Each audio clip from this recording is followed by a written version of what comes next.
Welcome people, it's your girl Sarah Beth and I'm back with another video. And in today's video, yes, I will be discussing the topic, the eldest daughter syndrome. So, without further ado, let's talk.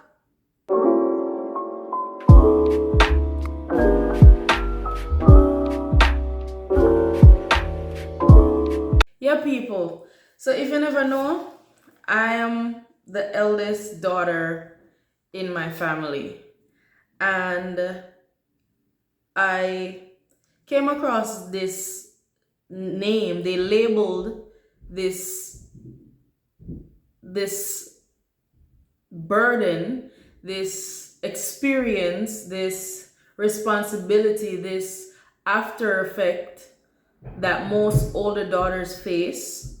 And I was surprised that during the beginning of 2024, they gave it a name.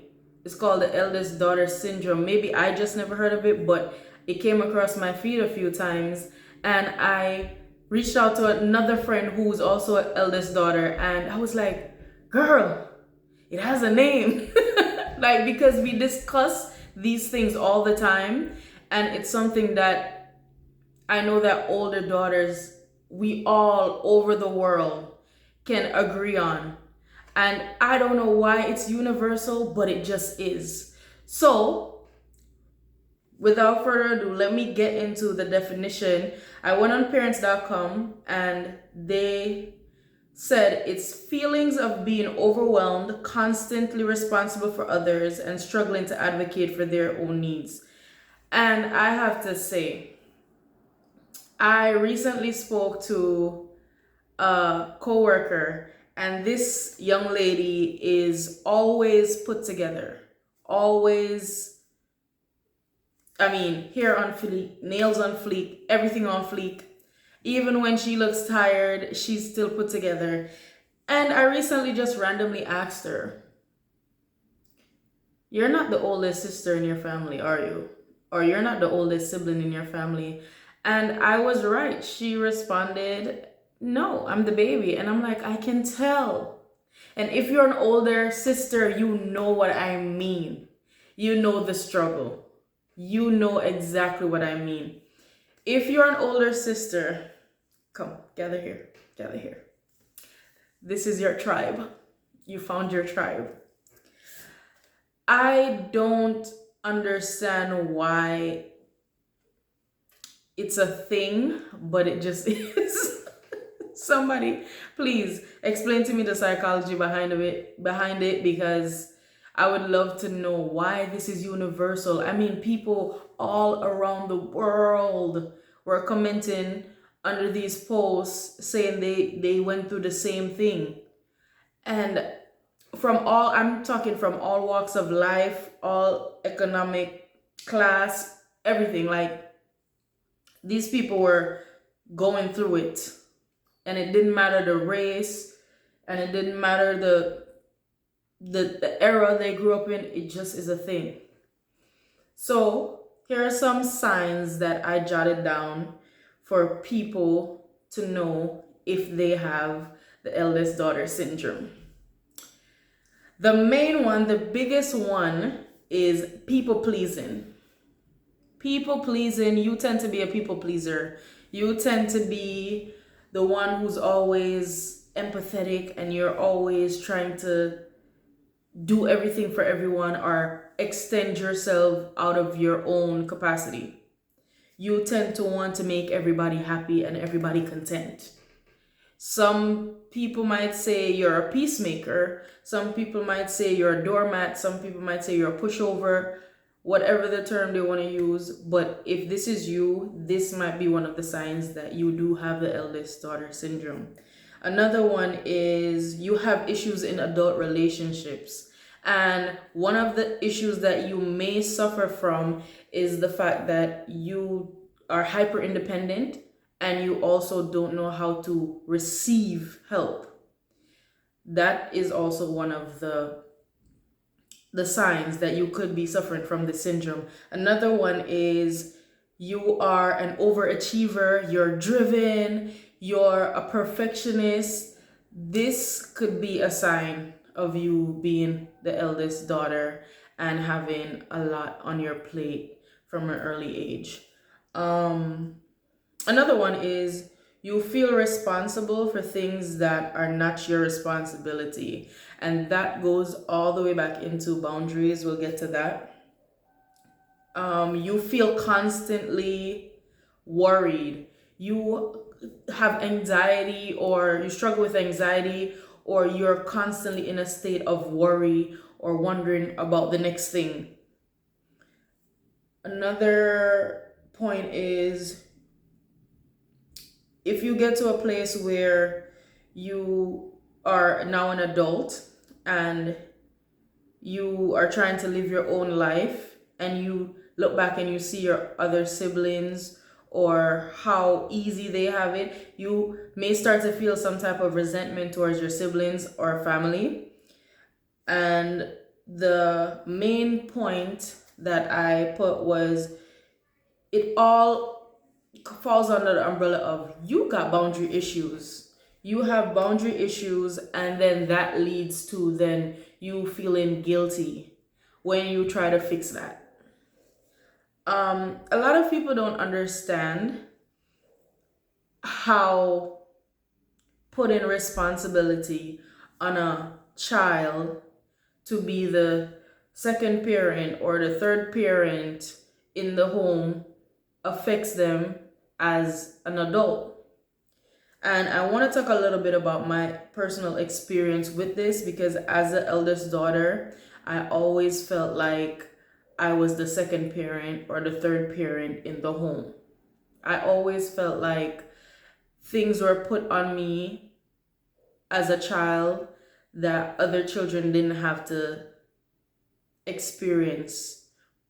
And for example, I had a neighbor growing up and she was going through something similar, so I didn't quite feel so alone or isolated because she was doing even more than me. She was cooking 7-course meals. We were under the age of 10.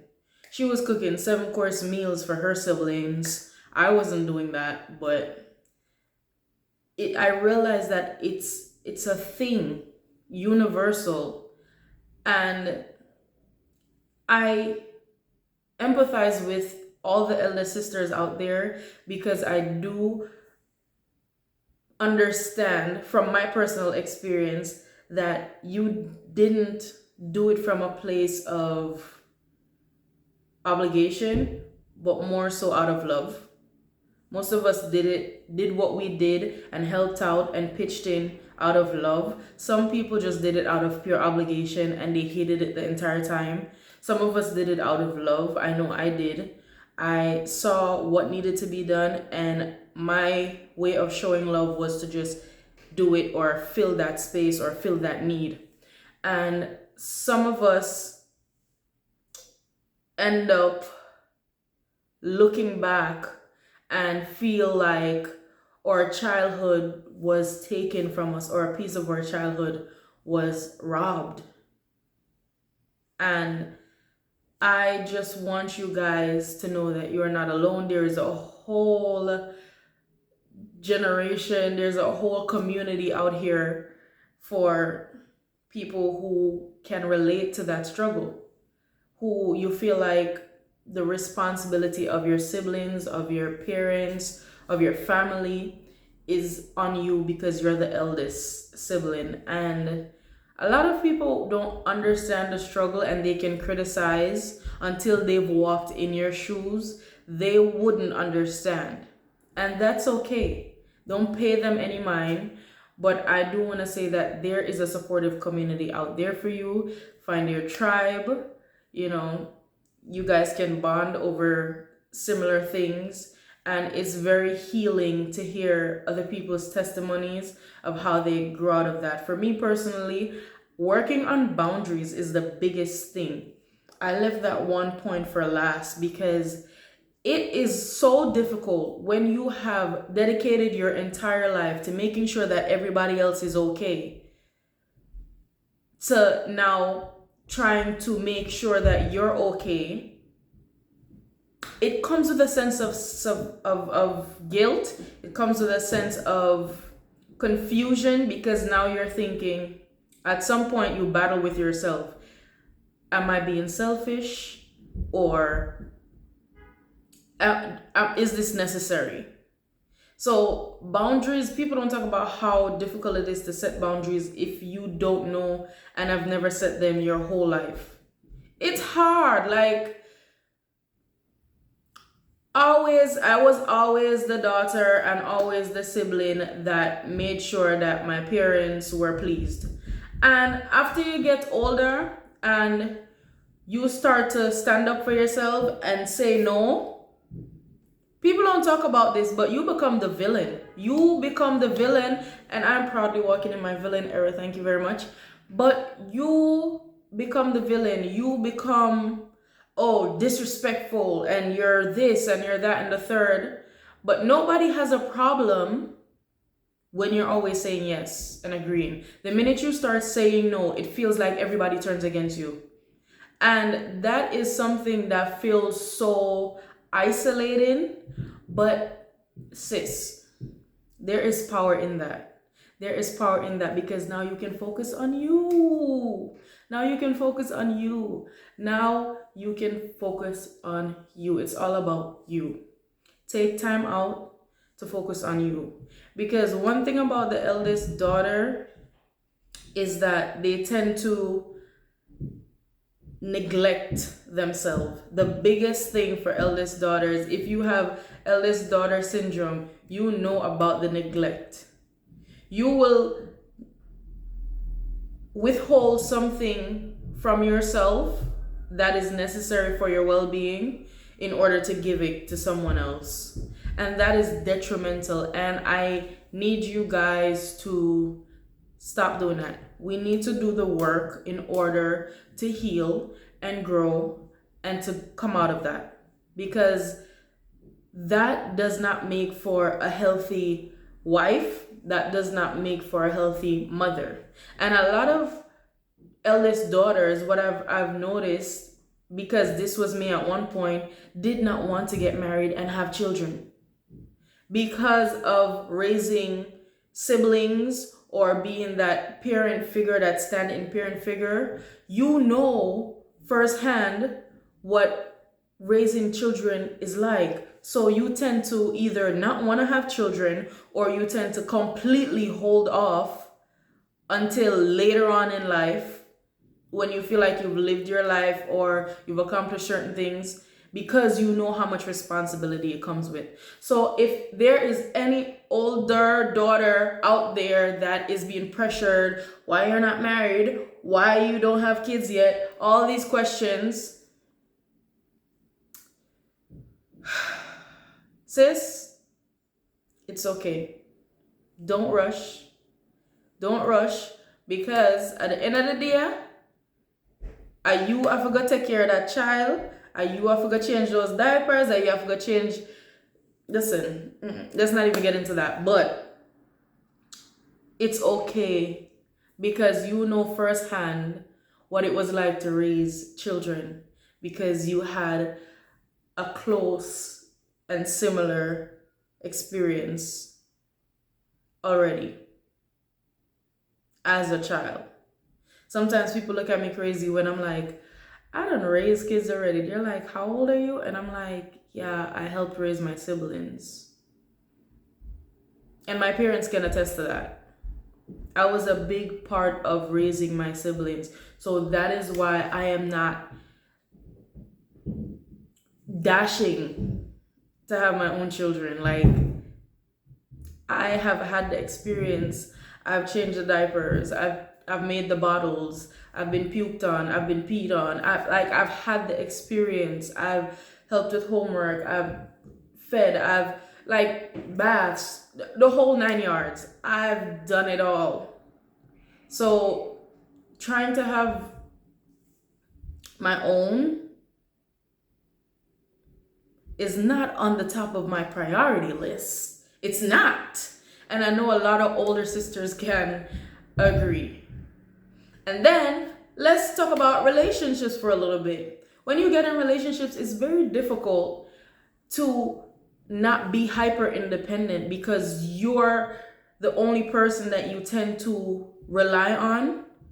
After all this time, now someone is like, hey, let me help you, and you don't know how to receive that, or you might have trouble accepting help or even asking for help because you've been the responsible one. You're the one that everybody always asks for help, or that always, is the solution maker. You're the one that everybody comes to and asks for advice. So now you don't know how to receive someone helping you because you have your superwoman cape on. And I want you guys to lay your cape down. Fold that cape up and lay it down. It is time for a change. It is time for you to start focusing on yourself. It is time to accept help. It's not the end of the world to say yes if somebody offers to help you. It's not the end of the world to go to someone and say, I need help, I'm struggling. Because a lot of older sisters suffer in silence. Let's talk about it. A lot of older sisters, nobody cares what the older sister is going through. She just has to have it all together all the time. Because what? She's looked to as, oh, that's the sensible daughter, or oh, that big sister always has it together. Meanwhile, the big sister or the older daughter, the sensible daughter, is crying in the bathroom. I have a lot of friends that are older sisters or that can relate to that scenario, and we talk about it all the time. That is something that we are blessed to have, a community, a tribe to be able to heal. And I noticed something that I would commend us on, which I love, is that we talk about parenting and we are very intentional about how we want to parent. Those of us who have children or even are planning to have children, we're very intentional about the do's and don'ts of parenting and things that we would not bring into parenting our children, because we've experienced it firsthand and we see the effects of it. For example, not burdening the older child to take care of the younger one. And I understand that in some circumstances, that's the only option that the mother or the father or the aunt or grandma has. But being an older child and being someone that had to grow up really fast, you don't want that for your own child. So we are very intentional about talking about how we would be able to kind of preserve our children's childhood, especially if they are the older child. Especially if they're the older child. That would look like, for example, finding a babysitter when you have something to do and not having that older child be the stand-in babysitter all of the time, simply because they were born in that position or first role. So yeah, that's my 2 cents and my personal experience from the eldest daughter syndrome. I hope it shed some light on. I have the most annoying neighbors. Anyways, I will see you guys in the next video. Thanks for watching, and don't forget to comment, subscribe, and like. And follow me on TikTok and Instagram. And I'll see you guys in the next one. Bye!